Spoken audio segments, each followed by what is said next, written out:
Oke, tadi kami sudah tunjukkan ke Komisi 3 bahwa luka parah di Raditya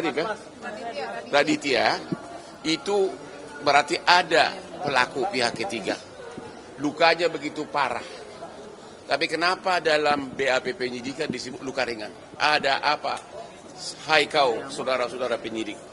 Lukanya sangat parah. Yang kedua, berarti ada pihak ketiga. Yang kedua, Raditya itu ditemukan dalam keadaan pingsan cuma 100 meter dari lokasi almarhumah. Kalau dia pelaku, dia akan kabur dong.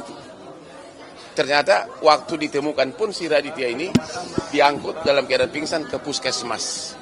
Berarti ada yang salah dalam penyidikan dan ada yang salah juga dalam surat dakwaan oleh JPU. Mengenai saudara Pandi, jelas-jelas dia baru kerja 3 hari.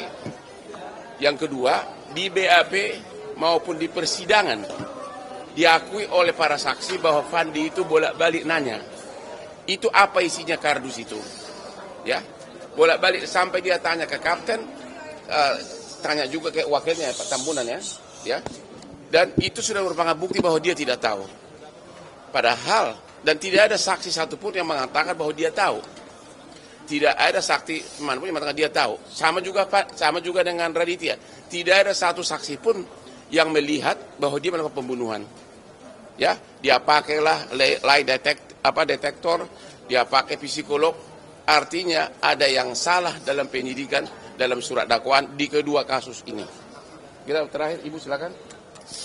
Ya, saya sebagai ibunya Radit dari SD sampai sekarang dia kuliah, dia tidak pernah berkelahi dengan siapapun, dia tidak pernah punya masalah, dia anak yang patuh dan taat.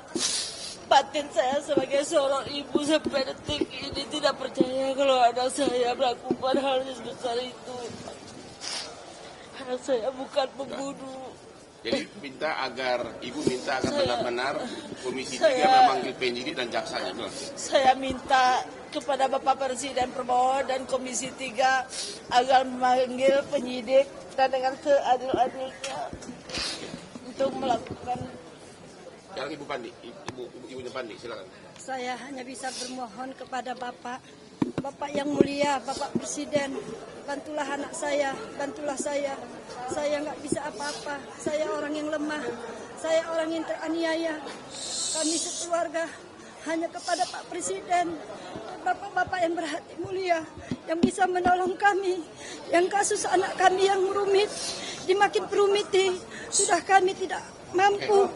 Kami dianiayai terus. Kami tidak bisa minta tolong. Yang terakhir, karena dua ibu ini meminta bantuan kepada Presiden Prabowo yang dia pernah jadi klienku 25 tahun, dia pernah minta nasihat dari aku. Beliau itu dalam beberapa hari terakhir ini, Pak Prabowo berjanji akan menumpas, dia pakai istilah miscarriage of justice, yaitu penanganan keadilan secara nggak benar. Jadi dua ibu ini nanya, janji Bapak Prabowo mana? Kan Bapak yang bilang di video-video. Yang kedua, Bapak Prabowo lebih pintar juga dari pengacara. Bapak Prabowo dalam video-video mengatakan, dalam perkara pidana harus kebenaran nyata. Istilah hukumnya malah beliau tahu. Dia mengatakan beyond reasonable doubt. Tidak boleh ada keraguan. Ini saksi pun tidak ada.